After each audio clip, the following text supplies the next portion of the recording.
നമസ്കാരം. കൃഷിദർശൻ കാർഷിക പരിപാടിയിലേക്ക് എല്ലാ പ്രേക്ഷകർക്കും സ്വാഗതം.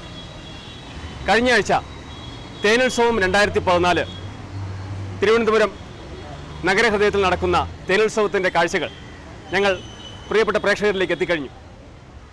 അതിൻ്റെ തുടർന്നുള്ള ഭാഗങ്ങളാണ് ഇന്ന് ഞങ്ങൾ നിങ്ങളിലേക്ക് എത്തിക്കുന്നത്. തേനീച്ച വളർത്തലിലൂടെ തേനിൻ്റെ ഉപഭോഗത്തിലേക്കും ഉൽപ്പാദനത്തിലേക്കും കേരളീയരുടെ ശ്രദ്ധ കൂടുതൽ ആകർഷിക്കുന്നതിനാണ് തേനീച്ച കർഷകരുടെ കൂട്ടായ്മയായ ഫിയ ഈ തേനുത്സവം 2014 തിരുവനന്തപുരത്ത് സംഘടിപ്പിച്ചു വരുന്നത്. സെപ്റ്റംബർ 16, 17, 18 തീയതികളിലായി തിരുവനന്തപുരം VJT ഹാളിൽ നടക്കുന്ന തേനുത്സവത്തിൻ്റെ കൂടുതൽ കാഴ്ചകളിലേക്ക് നമുക്കിന്ന് കടന്നു ചെല്ലാം.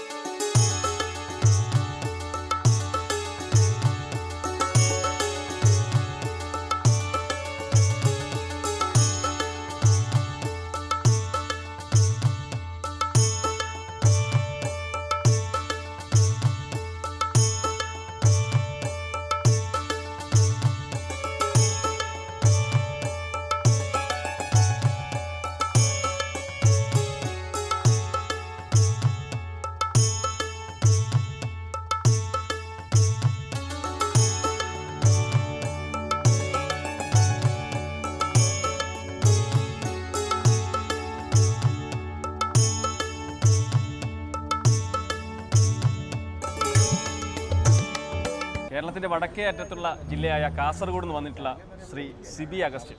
അദ്ദേഹം കുടുംബത്തോടൊപ്പമാണ് എല്ലാ എക്സിബിഷനിലും പങ്കെടുക്കാറുള്ളത്. വിവിധ തരങ്ങളായിട്ടുള്ള തേൻ ഉൽപ്പന്നങ്ങളും അദ്ദേഹം ഇവിടെ വിറ്റഴിക്കാറുണ്ട്. അദ്ദേഹത്തിൻ്റെ ഉൽപ്പന്നങ്ങളിൽ ഏറ്റവും പ്രശസ്തമായിട്ടുള്ളത് കൂർഗ് തേനും പിന്നെ തേനടയുമാണ്. നമുക്കതിൻ്റെ വിശേഷങ്ങൾ കടന്നു ചെല്ലാം. സിബി, എന്തൊക്കെയുണ്ട്? എങ്ങനെയുണ്ട് എക്സിബിഷനൊക്കെ? എക്സിബിഷൻ മോശമില്ല, കച്ചവടം ന്യായമായ രീതിയിൽ നടക്കുന്നുണ്ട്, നല്ല രീതിയിൽ പോകുന്നു. എന്താണ് ഈ കൂർഗ് തേൻ? അതിൻ്റെ പ്രത്യേകത എന്താണ്? കൂർഗ് തേൻ എന്ന് പറഞ്ഞാൽ നമ്മുടെ കർണാടകത്തിലെ കൂർഗ് ജില്ലയുണ്ട്, കുടക് ജില്ലയിലെ കാപ്പി, ഏലം അങ്ങനെയുള്ള തോട്ടങ്ങളിൽ നിൽക്കുന്ന കാട്ടുമരങ്ങളുണ്ട്. അങ്ങനെ ബത്ത്, കരിമരം എന്നൊക്കെ പ്രത്യേക പേരുകളുള്ള കാട്ടുമരങ്ങളുണ്ട്. ആ കാട്ടുമരങ്ങളുടെ തേനാണ് കൂർഗ് ഹണി എന്ന ലേബലിൽ ലോകപ്രശസ്തമായിട്ട് അറിയപ്പെടുന്ന തേനാണ് കൂർഗ് ഹണി. നിങ്ങളുടെ ഉൽപ്പന്നങ്ങൾ വർഷങ്ങളായിട്ട് നിങ്ങളുടെ എക്സിബിഷൻസിൻ്റെ പ്രത്യേകതയാണ് ഈ ഒരു ഹണി ജാം. തേനിൻ്റെ ഉൽപ്പന്നങ്ങളും തേനും വിവിധ ഘടകങ്ങളും ചേർത്തുണ്ടാക്കിയിട്ടുള്ള ജാം. ഇതിപ്പോൾ നമ്മുടെ ദൂരദർശൻ്റെ പ്രേക്ഷകർ കണ്ടുകൊണ്ടിരിക്കുകയാണ്. എന്താണ് ഈ ജാമിൻ്റെ പ്രത്യേകത? എന്തിനു ഉപയോഗിക്കാം? ഈ ഹണി ജാം എന്ന് പറഞ്ഞാൽ തേന്, ഈന്തപ്പഴം, പൈനാപ്പിൾ, ഏലക്ക, മുന്തിരി, ബദാം പരിപ്പ് ഇതെല്ലാം കൂട്ടി ഉണ്ടാക്കുന്ന തേനിനകത്ത് സാധാരണ നമ്മൾ പഞ്ചസാരക്കകത്താണ് ഇത് ലയിപ്പിക്കുന്നത്, ജാം ഉണ്ടാക്കുന്നത്. ഇത് ശരിക്കും നമ്മൾ തേനിനകത്താണ് ഇത് ലയിപ്പിച്ചിരിക്കുന്നത്. അങ്ങനെ തേനിനകത്ത് ലയിപ്പിച്ചിരിക്കുന്നത് കൊണ്ടാണ് ഇത് ഹണി ജാം എന്നുള്ള പേര് കൊടുത്തിരിക്കുന്നത്. സാധാരണ ജാം ഉപയോഗിക്കുന്നത് അതേ രീതിയിൽ തന്നെ ഉപയോഗിക്കാം. പിള്ളേർക്കൊക്കെ രാവിലെ ദോശയ്ക്കോ ബ്രെഡിനോ കൊടുക്കാനായിട്ട് നല്ലൊരു സാധനമാണ്. ഇത് വില എത്രയാണ്? ഇതിന് 300 ഗ്രാമിന് 130 രൂപയാണ് വില. 130 രൂപ. പിന്നെ ചെറുതേൻ എങ്ങനെയുണ്ട്? ചെറുതേനല്ല, ഇത് ഞങ്ങളുടെ വേറൊരു വെറൈറ്റി എന്ന് പറയുന്നത് പുതിയതായിട്ട് കൊണ്ടുവന്നിരിക്കുന്നതാണ് സൺഫ്ലവർ ഹണിയാണ്. സൂര്യകാന്തി തേനാണ്. ഇതാണിപ്പം ഈ എക്സിബിഷൻ ഞങ്ങൾ കൊണ്ടുവരുന്ന ഒരു പ്രത്യേക ഐറ്റം തേനാണിത്. ഈ സൺഫ്ലവർ ഹണി എന്ന് പറയുന്നത് ഇറ്റാലിയൻ തേനീച്ച മാത്രമേ സൂര്യകാന്തിയുടെ തേൻ എടുക്കുകയുള്ളൂ. ഇറ്റാലിയൻ തേനീച്ച എന്ന് പറയുന്ന പ്രത്യേക ഇനം ഇറ്റലിയിൽ നിന്ന് നേരത്തെ ഇറക്കുമതി ചെയ്തൊരു തേനീച്ചയാണ്. അപ്പോൾ ആ തേനീച്ച മാത്രമേ തേനീച്ചയുടെ ഉറിഞ്ചിക്കൊള്ളി സൂര്യകാന്തി പൂവിലേക്ക് ഇറങ്ങിച്ചെല്ലണമെങ്കിൽ ഇറ്റാലിയൻ തേനീച്ചയുടെ ഉറിഞ്ചിക്കൊള്ളികളെ ഈ സൂര്യകാന്തിയുടെ പൂവിൻ്റെ തേനിരിക്കുന്ന ഭാഗത്തേക്ക് ഇറങ്ങിച്ചെല്ലുള്ളൂ. അതുകൊണ്ടാണ് ഈ ഇറ്റാലിയൻ തേനീച്ച തന്നെ ഇത് എടുക്കുന്നതിൻ്റെ കാരണം. സൂര്യകാന്തിയിൽ നിന്ന് തേൻ എടുക്കണമെങ്കിൽ ഇറ്റാലിയൻ തേനീച്ച അല്ലെങ്കിൽ കാട്ടു തേനീച്ച, പെരുന്തേനീച്ച ഉണ്ടല്ലോ, അതിനെക്കൊണ്ട് മാത്രമേ സാധിക്കൂ. നമ്മൾ സാധാരണ ഇന്ത്യൻ ബീസിനെ കൊണ്ട് സൂര്യകാന്തിയുടെ തേൻ എടുക്കാൻ സാധിക്കില്ല. അപ്പോൾ ഇത് സൂര്യകാന്തി പാടത്ത് നിങ്ങൾ തേനീച്ചപ്പെട്ടി വെച്ചിട്ട് അതിൽ കളക്ട് ചെയ്യണം. സൂര്യകാന്തി പാടത്ത് നമ്മൾ ഇറ്റാലിയൻ തേനീച്ചപ്പെട്ടി കൊണ്ട് സ്ഥാപിച്ച് നമ്മൾ എടുക്കുന്നതാണ്. ഇത് ശരിക്കും നമ്മുടെ കേരളത്തിൽ സൂര്യകാന്തി പാടങ്ങളില്ല. നമ്മൾ കർണാടകത്തിലെ ചിത്രദുർഗ, ബിജാപൂര്, ഗുണ്ടൽപേട്ട അങ്ങനെയുള്ള മഴ കുറഞ്ഞ ഉണക്ക് ഏരിയകളുണ്ട്, മഴ തീരെ കുറവുള്ള ഏരിയകളിൽ. അങ്ങനെ മഴ കുറഞ്ഞ ഏരിയകളിൽ മാത്രമേ സൂര്യകാന്തി കൃഷി ചെയ്യാറുള്ളൂ. അപ്പോൾ ആ ഏരിയകളിൽ ഞങ്ങളിങ്ങനെ ഓരോ സീസൺ അനുസരിച്ച് മാറ്റി വെച്ചുകൊണ്ടിരിക്കും. നമ്മളിപ്പോൾ ഒരു സൂര്യകാന്തിയുടെ ഓരോ ഏരിയയിൽ കൊണ്ട് വെച്ച് കഴിഞ്ഞാൽ ഒരു 15-20 ദിവസം ഒരു പൂവിൽ നമുക്ക് തേൻ കിട്ടുള്ളൂ. അപ്പോൾ ഈ 15-20 ദിവസം കഴിയുമ്പോൾ നമ്മൾ അവിടുത്തെ പൂവിൻ്റെ സമയം കഴിയുമ്പോൾ നമ്മൾ അടുത്ത ഒരു 10-20 കിലോമീറ്ററിൻ്റെ ഏരിയയിലേക്ക് വീണ്ടും ഈ പെട്ടി മാറ്റി വെക്കും. അവിടെ വേറെ പുതിയ തൈകൾ വളർന്നു വരുന്നുണ്ടാവും. അങ്ങനെ പൂക്കൾ നമ്മൾ നോക്കി പൂക്കളെ തേടി നമ്മൾ നടക്കും. പൂ തേടി നടന്ന് പൂവുള്ള ഏരിയയിലേക്ക് നമ്മൾ ഈ പെട്ടികളെ മൈഗ്രേറ്റ് ചെയ്ത് ഓരോ 15-20 ദിവസം കൂടുമ്പോഴും മാറ്റിക്കൊണ്ടിരിക്കും. കർഷകരുടെ ഒരു പ്രത്യേകതയായിട്ടുള്ള ദേശാടന തേനീച്ച വളർത്തലിന്റെ വിശേഷങ്ങളാണ് ശ്രീ സിബി നമ്മളോടൊപ്പം പങ്കുവയ്ക്കുന്നത്. ഇതെന്ന് പറഞ്ഞാൽ തേൻ എവിടെയാണോ ഉള്ളത്, അല്ലെങ്കിൽ പൂക്കൾ എവിടെയാണ് കൂടുതലുള്ളത്, ആ ഭാഗങ്ങളിലേക്ക് തേനീച്ചപ്പെട്ടികൾ കൊണ്ടുവയ്ക്കുകയും അവിടെ പൂക്കാലം കഴിയുമ്പോൾ വേറൊരു പൂക്കാലം ഉള്ള സ്ഥലങ്ങളിലേക്ക് ഈ തേനീച്ചപ്പെട്ടികൾ മാറ്റിവെക്കുകയുമാണ്. അങ്ങനെയാണ് ഇദ്ദേഹം കുടകിലും കൊണ്ടുവച്ച് കുടകിൽ പൂക്കളുള്ളപ്പോൾ കുടക് തേൻ അഥവാ കൂർഗ് ഹണി കളക്ട് ചെയ്യുന്നു. അത് കഴിഞ്ഞപ്പോൾ സൺഫ്ലവർ അഥവാ സൂര്യകാന്തി എവിടെയൊക്കെ ഉണ്ടോ അവിടേക്ക് ഈ പെട്ടികൾ മാറ്റിവെച്ചിട്ട് സൺഫ്ലവർ ഹണി കളക്ട് ചെയ്യുകയാണ്. ഈ ദേശാടന തേനീച്ച വളർത്തലാകുമ്പോൾ സ്ഥിരമായിട്ട് ഓട്ടം തന്നെ ആയിരിക്കും അല്ലേ? സ്ഥിരമായിട്ട് ഓട്ടം തന്നെ. അതായത് നമ്മൾ പകല് പെട്ടിയെല്ലാം കെട്ടി റെഡിയാക്കി വെക്കുക. വൈകുന്നേരം 7 മണിയാകുമ്പോൾ നമ്മളിത് വണ്ടിയെ കയറണം. വണ്ടിയെ കയറ്റി നമ്മൾ നേരം വെളുത്ത ഒരു 5 മണിക്ക് മുമ്പായിട്ട് നമ്മൾ എവിടെയാണോ എത്താൻ ഉദ്ദേശിക്കുന്നത് അവിടെ നമ്മൾ പെട്ടി ഇറക്കി വെച്ചിരിക്കണം. അഥവാ എത്താൻ എന്തെങ്കിലും പ്രശ്നങ്ങളുണ്ടെങ്കിൽ നമ്മൾ വഴിക്ക് നേരം വെളുക്കുന്നതിന് മുമ്പ് പെട്ടികൾ ഇറക്കി നിരത്തിയിരിക്കണം. നേരം വെളുത്ത് വെളിച്ചം വീണ് കഴിഞ്ഞാൽ പിന്നെ പെട്ടിയെ തൊടാൻ ഈച്ച സമ്മതിക്കില്ല. ഈച്ചകളെല്ലാം കൂട്ടമായിട്ട് പുറത്തേക്ക് വന്ന് നമ്മളെ ആക്രമിക്കാൻ തുടങ്ങും. അങ്ങനെയാണ് ചെയ്യുന്നത്. അപ്പോൾ അത് മാത്രമല്ല, ഈ ഒരു തേൻ എടുക്കുന്നത് അവിടെ തന്നെ ആയിരിക്കും അല്ലേ? അവിടെ തന്നെ നമ്മൾ പെട്ടിയിൽ തേൻ നിറഞ്ഞു കഴിഞ്ഞാൽ നമ്മളപ്പോഴേ അവിടെ നിന്ന് തന്നെ തേൻ എക്സ്ട്രാക്ട് ചെയ്തെടുത്ത് ആവശ്യക്കാർക്ക് അവിടെ ചിലവായി പോകും. ബാക്കി നമ്മൾ കേരളത്തിൽ കൊണ്ടുവരും. അതിന്റെ ഉപകരണങ്ങൾ സന്നാഹങ്ങളുമായി എല്ലാം നമ്മൾ വണ്ടിയെ കൊണ്ടുപോകും. ഭാര്യയും ഭർത്താവും സ്ഥിരം ഈ ദേശാടനത്തിലാണ്. ഇത് തന്നെയാണ് നമ്മുടെ തൊഴിൽ തന്നെ തേനീച്ച വളത്തിലാണ്. ഇപ്പോഴത്തെ എങ്ങനെയുണ്ട് നമ്മുടെ ഒരു വരുമാനം ഈ വർഷം? ഈ വർഷം കുഴപ്പമില്ല, നമുക്കൊരു നല്ല രീതിയിലുള്ള തേൻ കിട്ടിയിട്ടുണ്ട്. ഇപ്പോൾ നമ്മൾ ഇറ്റാലിയൻ തേനീച്ച വെച്ചിട്ട് തന്നെ നമുക്കൊരു ജൂൺ ജൂലൈ ഓഗസ്റ്റ് മാസം കൊണ്ട് തന്നെ ഒരു 3 ടണ്ണിനടുത്ത് നമുക്ക് സൂര്യകാന്തിയുടെ തേൻ കിട്ടിയിട്ടുണ്ട്. കുഴപ്പമില്ല. അപ്പോൾ ശരി, നല്ലൊരു തേൻകാലം വീണ്ടും ഉണ്ടാവട്ടെ. പ്രത്യേകിച്ച് ഈ എക്സിബിഷനിൽ നന്നായിട്ട് തേൻ ഉൽപ്പാദിപ്പിക്കട്ടെ എന്ന് നല്ലൊരു വിപണി ഉണ്ടാവട്ടെ. എല്ലാ ആശംസകളും കൃഷിദർശന്റെ ഭാഗം. മാതാ ഹണി ഫാമിലെ പ്രധാന പ്രവർത്തകയും ഏറ്റവും കൂടുതൽ നേതൃത്വം നൽകുകയും ചെയ്യുന്നത് സിബിയേക്കാൾ ഉപരിയായിട്ട് സിബിയുടെ ഭാര്യയാണ്. അവരോട് നമുക്ക് കൂടുതലായിട്ട് ഈ ഒരു കൂർഗ് ഹണിയുടെ വിശേഷങ്ങൾ ചോദിച്ചറിയാം. പേരെന്താണ്? എൻ്റെ പേര് ഏരിയാമ സിബി. എങ്ങനെയുണ്ട് ഈ കൂർഗ് ഹണിയുടെ ഒരു എക്സ്ട്രാക്ഷനെ കുറിച്ചാണ് അദ്ദേഹം പറഞ്ഞുകൊണ്ടിരുന്നത്. അപ്പം നമ്മൾ കൂർഗ് ഹണി നമ്മളത് കൂർഗിൽ നിന്ന് നമ്മൾ കളക്ട് ചെയ്യുന്ന തേനാണ്. നമ്മുടെ കേരളത്തിലെ സീസൺ കഴിയുമ്പോൾ, അതായത് മാർച്ച് 15 നമ്മൾ കർണാടകയിലെ കൂർഗ് ജില്ലയായ മടിക്കേരി, തലക്കാവരി, വാഗമണ്ഡലം എന്നീ സ്ഥലങ്ങളിലേക്ക് നമ്മൾ ഈ കൂടുകൾ മൈഗ്രേറ്റ് ചെയ്തിട്ട് അവിടെ നിന്ന് അവിടെയുള്ള കാപ്പിത്തോട്ടങ്ങളിലെ കാപ്പിപ്പൂവിൻ്റെ, ഏലത്തിൻ്റെ അവിടെ പ്രത്യേകമായി മാത്രം വളരുന്ന പ്രത്യേക ഔഷധ സസ്യങ്ങളുണ്ട്. ഈ ഔഷധ സസ്യങ്ങളുടെ പൂക്കളാണ് കൂർഗണി. ഈ കൂർഗണിയുടെ പ്രത്യേകത എന്ന് പറഞ്ഞാൽ ഇതിന് ആ ഔഷധ സസ്യങ്ങളുടെ പ്രത്യേക സ്മെല്ലും നിറവും മണവും രുചിയും ഗുണവും ഉണ്ട്. 1 കിലോ കൂർഗണി എത്ര രൂപയ്ക്കാണ് വിൽക്കുന്നത്? 1 കിലോ കൂർഗണി 350 രൂപയ്ക്കാണ് വിൽക്കുന്നത്. നമ്മുടെ കേരളത്തിലെ തേനിനെ അപേക്ഷിച്ച് ഈ കൂർഗ് ഹണിക്ക് നേരത്തെ പറഞ്ഞൊരു മണവും പ്രത്യേക സുഗന്ധവും ഒരു ടേസ്റ്റും ഉണ്ടാവും പറഞ്ഞു. അതിൽ കൂടുതൽ എന്തൊക്കെയാണ് ഗുണങ്ങളുള്ളത്? അതോ എന്തെങ്കിലും ഗുണങ്ങളുണ്ടോ? മറ്റേ നമ്മുടെ കേരള തേൻ എന്ന് പറയുമ്പോൾ അതിന് ഒരു റബ്ബർ സീസണിൽ നിന്ന് റബ്ബറിൻ്റെ മാത്രമായിട്ട് നമുക്ക് അത് കിട്ടുന്ന തേനാണല്ലോ. ഇതിൻ്റെ എന്ന് പറയുമ്പോൾ കൂടുതൽ മെഡിസിൻ വാല്യൂ ഉള്ളത് കൊണ്ട് ഇതിന് ഈ കൂർഗ് ഹണിക്കാണ് കൂടുതൽ ആൾക്കാർ നമ്മുടെ സ്റ്റാളിൽ ഇത് അന്വേഷിച്ചാണ് കൂടുതൽ വരുന്നത്. പിന്നെ മറ്റൊന്ന്, നിങ്ങളുടെ ഒരു പ്രധാനപ്പെട്ട ഒരു ഉൽപ്പന്നമാണ് തേനട. എന്താണ് തേനട ഇപ്പോൾ കൊണ്ടുവന്നിട്ടുണ്ടോ? ഇല്ല, ഇതിപ്പോൾ സീസൺ കഴിഞ്ഞല്ലോ, അതുകൊണ്ട് തേൻ കൊണ്ടുവന്നില്ല. തേനടയ്ക്കും പൊതുവെ നല്ല താല്പര്യമാണ്. അപ്പോൾ ശരി, ഓക്കെ. കൃഷിദർശന്റെ എല്ലാവിധ ആശംസകളും. കാസർഗോഡ് കേന്ദ്രീകരിച്ച് പ്രവർത്തിക്കുന്ന മെല്ലിഫറ ബീ കീപ്പിംഗ് സൊസൈറ്റിയുടെ പ്രവർത്തകരാണ് ഇപ്പോൾ നമ്മുടെ ഒപ്പം ഉള്ളത്. നമുക്ക് അദ്ദേഹത്തോട് ചോദിക്കാം, എന്താ പേരെന്താ? ചെറിയാൻ. എന്താണ് നിങ്ങളുടെ ഒരു തേൻ വിഭവങ്ങൾ എന്തൊക്കെയാണ്? തേൻ വിഭവങ്ങൾ എന്ന് പറഞ്ഞാൽ നമുക്കിപ്പോൾ 3 തരം തേനുണ്ട്. ചെറുതേനുണ്ട്, പിന്നെ കൂർഗ് തേനുണ്ട്. അതായത് നമ്മളിവിടെ ഇവിടുന്ന് കുടകിലേക്ക്, അതായത് കർണാടക ജില്ലയിലേക്ക് മൈഗ്രേഷൻ ചെയ്തിട്ട് അവിടെ നിന്ന് എടുക്കുന്ന തേന്, ഏലം, കാപ്പി, കാട്ടുപൂക്കളുടെ തേനാണ്. അത് ഇവിടെ വിതരണത്തിനുണ്ട്. പിന്നെ നമ്മുടെ ഇവിടുത്തെ തേനുണ്ട്, നാടൻ തേൻ. അതൊക്കെയാണ് ഇപ്പോൾ നമ്മൾ കാസർഗോഡ് ആയതുകൊണ്ട് നമ്മുടെ എല്ലാ വിഭവങ്ങളും കൊണ്ടുവരാൻ പറ്റില്ല. എന്നാലും ഈ ഒരു എക്സിബിഷനിൽ പങ്കെടുക്കുന്നു. നിങ്ങളുടെ തേനീച്ച കർഷകരുടെ സംഘടനയാണ്. അതെ. സംഘടനയുടെ വൈസ് പ്രസിഡന്റ് ആണ്. ഈ ഫിയയുടെ എങ്ങനെയുണ്ട് ഇതൊരു സംഘാടനത്തിന്റെ ഒരു കാര്യം പറയുമ്പോൾ? സംഘാടനത്തിന്റെ കാര്യം വളരെ മെച്ചമാണ്. ഇപ്പോൾ കൂടുതൽ ആൾക്കാർ വന്നുകൊണ്ടിരിക്കുന്നു നമ്മുടെ സംഘടനയിലേക്ക്. തേനീച്ച കർഷകരുടെ പ്രശ്നങ്ങളെല്ലാം നമ്മൾ കഴിഞ്ഞ പ്രാവശ്യം തന്നെ നമുക്കിതിന് 2 കൊല്ലം 3 കൊല്ലം മുമ്പ് ടാക്സ് ഉണ്ടായിരുന്നു. അതെല്ലാം നമ്മൾ ഈ പ്രാവശ്യം അത് നമ്മുടെ സംഘടന ഇടപെട്ട് അതെല്ലാം ഒഴിവാക്കിയിട്ടുണ്ട്. തേൻ അനുബന്ധ ഉപകരണങ്ങൾക്കുമുള്ള ടാക്സ് നമ്മൾ ഒഴിവാക്കിയിട്ടുണ്ട്. മിനിസ്റ്ററുടെ അടുത്ത് നമ്മൾ അതിൻ്റെ എല്ലാ നടപടികളും ചെയ്ത് ഒഴിവാക്കിയിട്ടുണ്ട്. പിന്നെ നല്ല രീതിയിൽ പോകുന്നു. എല്ലാ ആശംസകളും. നമ്മുടെ തൊട്ടടുത്തുള്ള കൊല്ലം ജില്ലയിൽ നിന്നും ശ്രീ RS ഗോപകുമാർ അദ്ദേഹത്തിന്റെ RSG ഹണി കീപ്പിംഗ് സെന്ററിലെ വിഭവങ്ങളായിട്ട് എത്തിയിട്ടുണ്ട്. എന്തുണ്ട് ഗോപ, എങ്ങനെയുണ്ട് ഈ എക്സിബിഷനൊക്കെ? എക്സിബിഷൻ നന്നായിട്ട് പോകുന്നു. ഫിയാണ് ഫെഡറേഷൻ ഓഫ് ഇന്ത്യൻ എപ്പിക്കൽസ് ഫിയാണ് ഇത് സംഘടിപ്പിച്ചിരിക്കുന്നത്. ഇതിൻ്റെ കൂടെ പരിശീലനം നടക്കുന്നുണ്ട്. ഒരുപാട് കർഷകർ ഇതിന് പ്രയോജനം ചെയ്യുന്നുണ്ട്. ഈ ട്രെയിനിങ് കൊണ്ട് അതുപോലെ തന്നെ നമ്മുടെ ബ്രീഡേഴ്സ് എല്ലാം ഹോർട്ടികോർപ്പിൻ്റെ അംഗീകൃത ബ്രീഡേഴ്സ് എല്ലാം ഇവിടെ സ്റ്റാളുകൾ വെച്ചിട്ടുണ്ട്. അതിലൂടെ നല്ല ശുദ്ധമായ തേൻ ജനങ്ങളിൽ എത്തിക്കാൻ നമുക്ക് കഴിയുന്നുണ്ട്. അതുപോലെ തന്നെ ഇന്ന് അപൂർവമായി കിട്ടുന്ന ചെറുതേനീച്ച സ്റ്റിംഗ്ലെസ് ബി നല്ല ക്വാളിറ്റിയുള്ള ഏകദേശം 1/2 കിലോളം തേനുള്ള കൂടുകൾ തന്നെ 1500 രൂപ വിലക്കിൽ കാർഷിക സർവകലാശാലയുടെ സഹായത്തോടു കൂടി നമ്മുടെ സ്റ്റാളുകൾ വിൽപ്പനയ്ക്ക് കൊണ്ടുവന്നിട്ടുണ്ട്. അതുപോലെ തന്നെ കൂർക്ക തേൻ, ഇന്ത്യൻ തേൻ, അതുപോലെ തന്നെ ചെറുതേൻ തുടങ്ങിയതും, അതുപോലെ തന്നെ നമ്മുടെ ബീ കീപ്പേഴ്സിന് ആവശ്യമായ എക്യുപ്മെൻസുകൾ, സ്മോക്കർ, തേനട കത്തി, ബി വെയിൽ, ബി ബോക്സ് തുടങ്ങിയ എക്സ്ട്രാക്ടർ തുടങ്ങിയ എല്ലാം തന്നെ ഈ മേളയിൽ നമ്മൾ വിൽപ്പനയ്ക്കായി വെച്ചിട്ടുണ്ട്.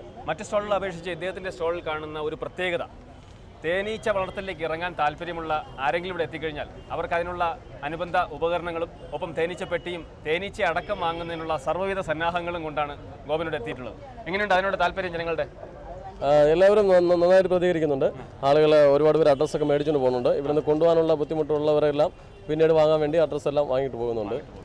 ചെറുതേനീച്ചയാണോ ഞൊടിയലിനോടാണ് ആൾക്കാർക്ക് കൂടുതൽ താല്പര്യം? ഇപ്പോൾ എല്ലാവർക്കും താല്പര്യം കുത്താത്ത തേനീച്ചയായതുകൊണ്ട് സ്റ്റിംഗ്ലെസ് ബിയോടാണ് ആൾക്കാർക്ക് താല്പര്യം. അതുകൊണ്ട് ഏകദേശം നമ്മൾ 10ഓളം തേനീച്ചക്കൂടുകൾ ഇന്നലെ തന്നെ വിതരണം ചെയ്തു. ഇന്ന് ഒരുപാട് ഓർഡർ കിട്ടിയിട്ടുണ്ട്. ഇപ്പോൾ ഇന്ന് വിതരണത്തിന് വേണ്ടി നല്ല ക്വാളിറ്റിയുള്ള റെഡ് ക്യൂനുകൾ തരമുള്ള നല്ല കൂടിയ ഇനം, നല്ല ഇനം സ്റ്റിംഗ്ലെസ് ബികളെ ഇവിടെ വിതരണത്തിന് വേണ്ടി കൊണ്ടുവന്നിട്ടുണ്ട്. തേനീച്ച കർഷകരുടെ സംഘടനയായ ഫിയ, അതായത് ഫെഡറേഷൻ ഓഫ് ഇൻഡിജിനസ് എപ്പിക്കൾച്ചർസ്, അവരാണ് ഈ ഒരു തേനുത്സവം ഇവിടെ സംഘടിപ്പിക്കുന്നതിലെ മുഖ്യ സംഘാടകർ. അതിൻ്റെ treasurer Shri S A John ഇപ്പോൾ നമ്മോടൊപ്പം സംസാരിക്കുകയാണ്. സാർ, എങ്ങനെയുണ്ട് ഈ തേനുത്സവത്തിൻ്റെ സംഘാടനവും അതിനുള്ള ജനങ്ങളുടെ ഒരു പ്രാതിനിധ്യവും കർഷകരുടെ ഇൻവോൾവ്മെൻറ്റും? വളരെ ഭംഗിയായിട്ട് ഈ വർഷം നടക്കുന്നുണ്ട്. ഞങ്ങൾ 2008 ആദ്യമായിട്ട് ഫിയ എന്ന സംഘടന രൂപീകരിച്ചത്. അതിനുശേഷം ആദ്യം ആൾക്കാരുടെ എണ്ണം കുറവായിരുന്നെങ്കിൽ ഇന്ന് 600ഓളം ലൈവ് മെമ്പേഴ്സ് ഇതിലുണ്ട്. എല്ലാവരും തേനീച്ച വളർത്തുന്നവരാണ്. 3 തരം ഈച്ച വളർത്തുന്നുണ്ട്. ഇന്ത്യൻ തേനീച്ച വളർത്തുന്നുണ്ട്, ഇറ്റാലിയൻ തേനീച്ച വളർത്തുന്നുണ്ട്, ചെറുതേനീച്ച വളർത്തുന്നുണ്ട്. ഈ തേനീച്ച കർഷകരുടെ ഈ കൂട്ടായ്മ കർഷകരുടെ സമഗ്രമായ ഉന്നതിക്ക് വേണ്ടി രൂപം കൊണ്ടതാണ്. തേനീച്ച വളർത്തുന്നുണ്ടാകുന്ന നേട്ടം, നാട്ടിലുണ്ടാകുന്ന നേട്ടം, തേൻ ലഭിക്കുന്നത് കൂടാതെ കാർഷിക വിളവിൽ 20 മുതൽ 40% വരെ വർധനവുണ്ടാകും. നാം തേനീച്ച എല്ലാ സ്ഥലങ്ങളിലും വളർത്തിക്കൊണ്ടിരിക്കുകയാണെങ്കിൽ പൂമ്പടി പരാഗീകരണ നിമിത്തം കൂടുതൽ ഉൽപ്പന്നം ഉണ്ടാകും, കാർഷിക വിളവുണ്ടാകും. അതുകൊണ്ട് തേനീച്ച വളർത്തൽ പ്രോത്സാഹിപ്പിക്കേണ്ടതാണ്. അതിനായിട്ട് എല്ലാ വർഷവും ഇപ്രകാരം മേള സംഘടിപ്പിക്കാറുണ്ട്. 2008 ആദ്യത്തെ മേള OMC വെച്ചായിരുന്നു. അന്ന് മുതൽ ഇന്ന് വരെയും സ്റ്റേറ്റ് ഹോർട്ടിക്കൾച്ചർ മിഷൻ നമുക്ക് സഹായം ചെയ്യുന്നുണ്ട്. പ്രധാനമന്ത്രി നേതൃത്വത്തിലുള്ള വേണ്ട എല്ലാ സഹായങ്ങളും ചെയ്യും. കർഷകർ ഒന്നിച്ച് സംഘടിച്ച് വളരെ ഭംഗിയായിട്ട് എല്ലാവർക്കും അറിവ് ലഭിക്കത്തക്കവണ്ണം ക്രമീകരിച്ച് എക്സിബിഷൻ നടത്തുക, സെമിനാറുകൾ നടത്തുക, മറ്റ് മുഖാമുഖം നടത്തുക, കർഷകരുടെ അറിവുകൾ പങ്കുവയ്ക്കാതിൻ്റെ പ്രോഗ്രാം നടത്തുന്നുണ്ട്. അതുകൊണ്ട് നമുക്ക് കർഷകർക്കും നാട്ടിനും നേട്ടം ഉണ്ടാകുന്നുള്ളത് ഒരു യാഥാർത്ഥ്യം മാത്രമാണ്. നമ്മുടെ ഈ തേനുത്സവം 2014 ഇവിടെ സംഘടിപ്പിക്കുന്നതിൽ മുഖ്യമായ ഒരു പങ്ക് വഹിക്കുന്ന കേരള കാർഷിക സർവകലാശാലയുടെ പ്രൊഫസർ ഡോക്ടർ എസ് ദേവനേശൻ മാത്രമല്ല, ഓൾ ഇന്ത്യ ഹണി റിസർച്ച് പ്രോജക്റ്റിൻ്റെ ഡയറക്ടർ കൂടിയും ആണ് ഇദ്ദേഹം. ഇതിൻ്റെ ഒരു സംഘാടനത്തിൽ നമ്മുടെ ഒരു റോൾ എത്രത്തോളം ഉണ്ട് സർ, കേരള കാർഷിക സർവകലാശാലയുടെ? ഈ തേനീച്ച കൃഷിയിൽ ശാസ്ത്ര സാങ്കേതിക വിദ്യ രൂപപ്പെടുത്തിയത് കേരള കാർഷിക സർവകലാശാലയാണ്. 91കളിൽ തേനീച്ചകൾ പാടെ ചത്തൊടുങ്ങിയ സമയത്ത് അന്നത്തെ vice chancellor doctor M Michael അവരുടെ നിർദ്ദേശാനുസരണം നടത്തിയ ഗവേഷണങ്ങൾ, ഡോക്ടർ എബ്രഹാം ജേക്കബിൻ്റെ നേതൃത്വത്തിൽ നടത്തിയ ഗവേഷണങ്ങൾ ആ രോഗത്തിനെ അതിജീവിക്കാനുള്ള ശേഷിയുള്ള ഇന്ത്യൻ തേനീച്ച, അതായത് ഒരു വൈറസായിരുന്നു, ആ വൈറസിനെ അതിജീവിക്കാനായിട്ടുള്ള ശേഷിയുള്ള ഇന്ത്യൻ തേനീച്ചയെ രൂപപ്പെടുത്തി. അതിനെ തുടർന്ന് ഇന്ത്യൻ കാർഷിക ഗവേഷണ കൗൺസിൽ അനുവദിച്ച ഒരു അഖിലേന്ത്യാ സംയോജിത തേനീച്ച പരാഗണ ഗവേഷണ പദ്ധതി പ്രകാരം നമുക്ക് തേനീച്ചയെ വിജയകരമായി വളർത്താനായിട്ടുള്ള ഒത്തിരി സാങ്കേതികവിദ്യ രൂപപ്പെടുത്തി. ആ സാങ്കേതികവിദ്യ കർഷകർക്ക് കേരളമെമ്പാടും കൈമാറാനായിട്ട് നമുക്ക് കഴിഞ്ഞു. അത് കേരളത്തിലെ അനേകം ബ്രീഡർമാരുടെ സഹായത്തോടുകൂടെ ഈ സാങ്കേതികവിദ്യ വ്യാപിപ്പിക്കാൻ സഹായിച്ചതുകൊണ്ട് ഇതിൻ്റെ ഹൈടെക് കർഷകർക്ക് കൂടുതൽ ആളുകൾക്ക് ലഭ്യമാക്കുകയാണ് നമ്മളെ ലക്ഷ്യം. അതിൽ 100% നമ്മൾ വിജയിച്ചു. കാരണം മാധ്യമപ്രവർത്തകരും മറ്റും തേനീച്ചയുടെ പരാഗണ സേവനത്തെക്കുറിച്ചും തേനിൻ്റെ മേന്മയെക്കുറിച്ചും അതുപോലെ തന്നെ തേൻ അധിഷ്ഠിത ഉൽപ്പന്നങ്ങളെക്കുറിച്ചും ഉള്ള സാധ്യതകളെ എക്സ്പ്ലോർ ചെയ്യാനുള്ള അനേകം മാധ്യമപ്രവർത്തകരുടെ സഹായം കൊണ്ട് അത് വളരെ എല്ലാ ജനങ്ങളിലും ഇതെത്തി നിൽക്കുകയാണ് ഇപ്പോൾ. സർ, എന്നാലും വിവിധങ്ങളായിട്ടുള്ള വിളകൾ സ്വന്തമായിട്ടുള്ളൊരു സംസ്ഥാനമാണ് നമ്മുടെ കൊച്ചു കേരളം. ഇവിടെ തന്നെ റബ്ബർ, ഏറ്റവും കൂടുതൽ തേൻ ഉൽപ്പാദിപ്പിക്കുന്ന ഒരു വിളയാണ് റബ്ബർ. പക്ഷേ ഇന്ത്യയുടെ മൊത്തം തേൻ ഉൽപ്പാദനത്തിൻ്റെ കണക്കെടുത്തു കഴിഞ്ഞാൽ നമ്മൾ വളരെ പിന്നിലാണ്. ഇതിൽ കേരളം എത്രത്തോളം മുന്നോട്ട് പോകാനുണ്ട്? അതിൽ കേരള കാർഷിക സർവകലാശാല എന്തൊക്കെ പങ്കുവഹിക്കാനുണ്ട്? ഞാൻ നേരത്തെ സൂചിപ്പിച്ചതുപോലെ തന്നെ കേരള കാർഷിക സർവകലാശാല തേനീച്ച വളർത്തൽ വാണിജ്യാടിസ്ഥാനത്തിൽ നടത്താനുള്ള എല്ലാ സാങ്കേതിക വിദ്യയും ഇതിനകം നമ്മൾ രൂപപ്പെടുത്തി കഴിഞ്ഞു. അത് പണ്ടൊക്കെ 2 കിലോഗ്രാം തേന് ഒരു കൂട്ടി കിട്ടിക്കൊണ്ടിരുന്നെങ്കിൽ ഇപ്പോൾ 15 മുതൽ 20 കിലോഗ്രാം തേന് ഒരു കൂട്ടിൽ നിന്ന് ലഭ്യമാക്കാനായിട്ടുള്ള സാങ്കേതിക വിദ്യ നമ്മൾ രൂപപ്പെടുത്തിയിട്ടുണ്ട്. അതുപോലെ വ്യാപനത്തിന് വേണ്ടുന്ന അനേകം കോളനി ആവശ്യമുണ്ട്. ആ കോളനിയുടെ കാര്യത്തിൽ സാധാരണ ഒരു കോളനി 2ആക്കുന്ന വിദ്യ മാറ്റി ഇപ്പോൾ ഓഗസ്റ്റ് മുതൽ ഡിസംബർ വരെയുള്ള തേനീച്ചയുടെ പ്രജനനകാലം പ്രയോജനപ്പെടുത്തിക്കൊണ്ട് 3 പ്രാവശ്യം പിരിക്കാനായിട്ടുള്ള സാങ്കേതിക വിദ്യ രൂപപ്പെടുത്തിയിട്ടുണ്ട്. അപ്പോൾ ഈ 2 കാര്യം കൊണ്ട് നമുക്ക് ഒത്തിരി വ്യാപനത്തിനുള്ള സാധ്യത വേണ്ടുന്ന കോൺട്രിബ്യൂഷൻസ് ഇതിനകം തന്നെ കാർഷിക സർവകലാശാലയിലെ തേനീച്ച പരാഗണ ഗവേഷണ കേന്ദ്രം നൽകി കഴിഞ്ഞു.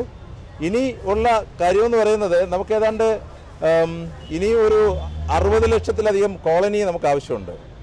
ആ കോളനി വിഭജിക്കാനായിട്ട് സർക്കാരിൻ്റെ സഹായത്തോടു കൂടെ തേനീച്ച കർഷകരുടെ ബ്രീഡർമാരുടെ സഹായം അത് നമുക്ക് ആവശ്യമുണ്ടല്ലോ. അങ്ങനെ അവരുടെയും കൂടെ സഹായത്തോടു കൂടെ നമുക്കിതിനെ വ്യാപിപ്പിക്കാനായിട്ട് കഴിയും.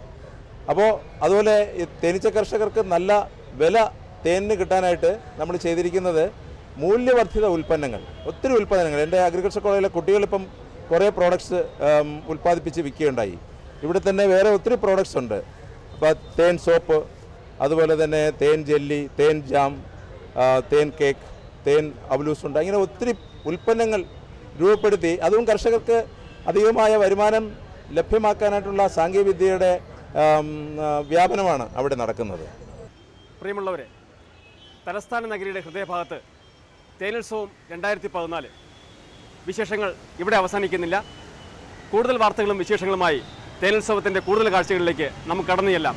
അടുത്ത ആഴ്ച ഇതേ ദിവസം ഇതേ സമയം ദൂരദർശൻ കൃഷിദർശനിൽ. നന്ദി, നമസ്കാരം.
നമസ്കാരം. ദൂരദർശൻ കാർഷിക വാർത്തകളിലേക്ക് സ്വാഗതം. പ്രധാന വാർത്തകൾ.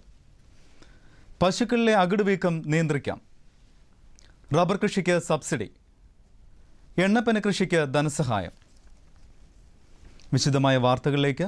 കറോ പശുക്കളിലെ അകിടുവീക്കം പാലുൽപാദനത്തെ പ്രതികൂലമായി ബാധിക്കുന്നതിനാൽ തീറ്റക്രമം, പരിചരണം, രോഗനിയന്ത്രണം എന്നിവയിൽ രോഗം ബാധിച്ച പശുക്കളിൽ പ്രത്യേക രീതികൾ അനുവർത്തിക്കണം. ഫാമുകളിൽ അകിടുവീക്കം ബാധിച്ച പശുക്കളെ അകലത്തായി മാറ്റിപ്പാർപ്പിക്കുക. പശുക്കൾക്ക് വെള്ളം ഒരുമിച്ച് നൽകുന്നതിന് പകരം 4-5 തവണകളായി നൽകുക. അകിടിൽ തണുത്ത വെള്ളം തളിക്കുന്നത് ഗുണം ചെയ്യും. കൂടുതൽ പ്രോട്ടീൻ അടങ്ങിയ തീറ്റകൾ ഒഴിവാക്കി വൈക്കോൽ, പച്ചപ്പുല്ല് എന്നിവ 1 ഇഞ്ച് കനത്തിൽ നുറുക്കി നൽകുക. കൂടാതെ തൊഴുത്തും പരിസരവും അണുനാശക ലായനി കൊണ്ട് കഴുകി രോഗാണുവിമുക്തമാക്കുവാൻ ശ്രദ്ധിക്കണം. വർക്കല ഓടയത്ത് പ്രവർത്തിക്കുന്ന അഡാക്കിന്റെ ഹാച്ചറിയിൽ മികച്ച ഇനം കാരച്ചെമ്മീൻ കുഞ്ഞുങ്ങൾ വിൽപ്പനയ്ക്ക് തയ്യാറായി. കർഷകർ ബന്ധപ്പെടേണ്ട ഫോൺ നമ്പർ 9447900128.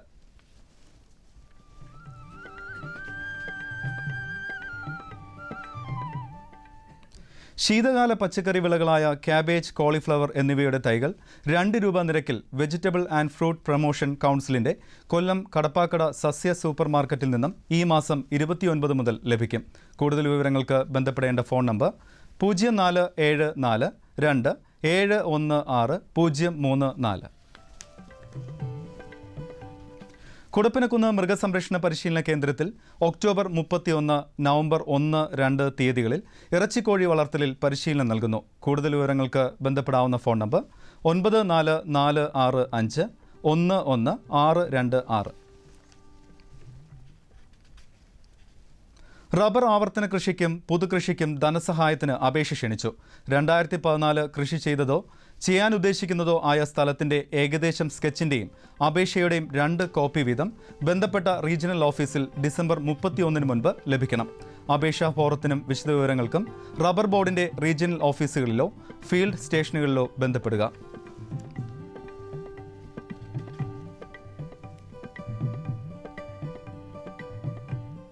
കേരള സംസ്ഥാന പൗൾട്രി വികസന കോർപ്പറേഷന്റെ ഇന്റഗ്രേഷൻ ഫാമുകളിൽ വളർത്തിയ 2 കിലോഗ്രാം തൂക്കം വരുന്ന കോബ് 400 ഇനത്തിൽപ്പെട്ട ഇറച്ചിക്കോഴികൾ വിൽപ്പനയ്ക്ക് തയ്യാറായി. കൂടുതൽ വിവരങ്ങൾക്ക് ബന്ധപ്പെടാവുന്ന ഫോൺ നമ്പർ 9946948323.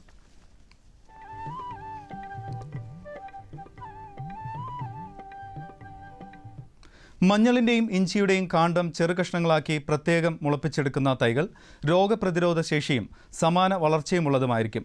പരമ്പരാഗത രീതിയിൽ 1 സെന്റ് സ്ഥലത്ത് പുതിയ പ്രജനന മാർഗത്തിലൂടെ 1.5 കിലോ ഇഞ്ചിയും മഞ്ഞളും നടാം. ഇത്തരത്തിലുള്ള നടീൽ വസ്തുക്കൾ മുൻകൂട്ടി ബുക്ക് ചെയ്യാനുള്ള സംവിധാനം മണ്ണുത്തി കാർഷിക ഗവേഷണ കേന്ദ്രത്തിലുണ്ട്. ബന്ധപ്പെടേണ്ട ഫോൺ നമ്പർ 048723700726.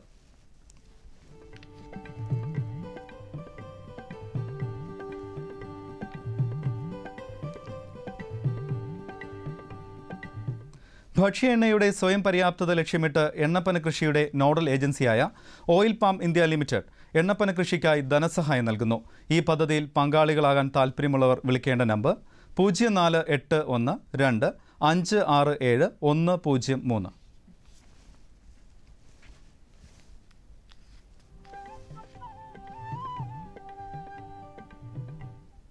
കമ്പോള നിലവാരം. വെളിച്ചെണ്ണ കൊച്ചി ക്വിൻ്റലിന് 14,400 രൂപ, കോഴിക്കോട് 16,100, തൃശൂർ 14,350. കൊപ്ര കൊച്ചി 9,670, കോഴിക്കോട് 10,400, തൃശൂർ 9,640. കുരുമുളക് അൺഗാർബിൾഡ് 67,700, ഗാർബിൾഡ് 70,700. ചുക്ക് മീഡിയം 21,000, ബെസ്റ്റ് 23,000. മഞ്ഞൾ സേലം 6,700, ഈറോഡിൽ 7,000. അടയ്ക്ക പുതിയത് 21,500 മുതൽ 22,500 വരെ. Kochi rubber RSS 5 grade 12,200, RSS 4 grade 12,400. Kottayam rubber RSS 5 grade 12,100, rubber RSS 4 grade 12,425 രൂപ. കമ്പോള നിലവാരം കൊച്ചിയിൽ. വെളിച്ചെണ്ണ ക്വിൻ്റലിന് 14,400 രൂപ, കൊപ്ര 9,670, പിണ്ണാക്ക് എക്സ്പെല്ലർ 2,200, റോട്ടറി 3,000, കുരുമുളക് അൺഗാർബിൾഡ് 67,700, ഗാർബിൾഡ് 70,700. ചുക്ക് മീഡിയം 21,000, ബെസ്റ്റ് 23,000. മഞ്ഞൾ നാടൻ 6,200. അടയ്ക്ക പുതിയത് 21,500 മുതൽ 22,500 വരെ. ജാതിക്ക തൊണ്ടൻ കിലോഗ്രാമിന് 250 മുതൽ 280 വരെ. ജാതിക്ക തൊണ്ടില്ലാത്തത് 450 രൂപ മുതൽ 480 വരെ. ജാതിപത്രി 750 മുതൽ 800 വരെ. ഗ്രാമ്പു 975. റബ്ബർ RSS 5 ഗ്രേഡ് ക്വിൻ്റലിന് 12,250, RSS 4 ഗ്രേഡ് 12,400. ഒട്ടുപാൽ 8,400, ലാറ്റക്സ് 7,600 രൂപ.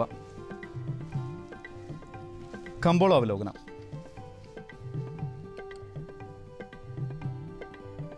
റബ്ബർ ഇറക്കുമതി നിരോധിക്കണമെന്ന ആവശ്യവുമായി ഉപാസി രംഗത്ത്. United planters association of south ഇന്ത്യയുടെ നീക്കം റബ്ബറിന് മെച്ചപ്പെട്ട വില ഉറപ്പുവരുത്താമെന്ന നിഗമനത്തിലാണ് കർഷകർ. അതേസമയം വ്യവസായികളുടെ പിന്തുണ കുറഞ്ഞതുമൂലം തുടർച്ചയായ 2ാം ദിവസവും കോട്ടയം മാർക്കറ്റ് തളർച്ചയിലാണ്. കൊച്ചി ലാറ്റക്സിന് 400 രൂപ ഇടിഞ്ഞ് 7,600 രൂപയിലായി. കുരുമുളക് 700 രൂപയുടെ മികവുമായി ഇന്ന് ഇടപാടുകൾ ആരംഭിച്ചു. ഉൽപ്പന്നത്തിന് ആവശ്യക്കാർ എത്തിയ വേളയിൽ ലഭ്യത ചുരുങ്ങിയത് വിലക്കയറ്റത്തിന് വഴിതെളിച്ചു. ഗാർബിൾഡ് കുരുമുളക് 70,700 രൂപയിലാണ്. കൊച്ചിയിൽ നടന്ന ഏലക്ക ലേലത്തിൽ കയറ്റുമതിക്ക് അനുയോജ്യമായ ചരക്ക് കിലോ 926 രൂപയായി. ശരാശരി ഇനങ്ങൾ 752 രൂപയിലാണ്. അതേസമയം ഏലക്ക അവധി നിരക്കുകളിൽ മാറ്റമില്ല. നാളികേര ഉൽപ്പന്നങ്ങളുടെ നിരക്ക് കുറഞ്ഞു. കൊപ്രയുടെ ലഭ്യത ചുരുങ്ങിയത് കണ്ട് മില്ലുകാർ വെളിച്ചെണ്ണ നീക്കം നിയന്ത്രിച്ചിട്ടും നിരക്ക് താഴ്ന്നു. ഇനി കാലാവസ്ഥ. കണ്ണൂർ കൂടിയ താപനില 32.3 ഡിഗ്രി സെൽഷ്യസ്, കുറഞ്ഞ താപനില 24 degree Celsius. Kozhikode 32.6, 24.4. Kochi 30.6, 25.2. Alappuzha 30.8, 24.6. Punalur 33.6, 21.6. Thiruvananthapuram 32.8, 24 degree Celsius.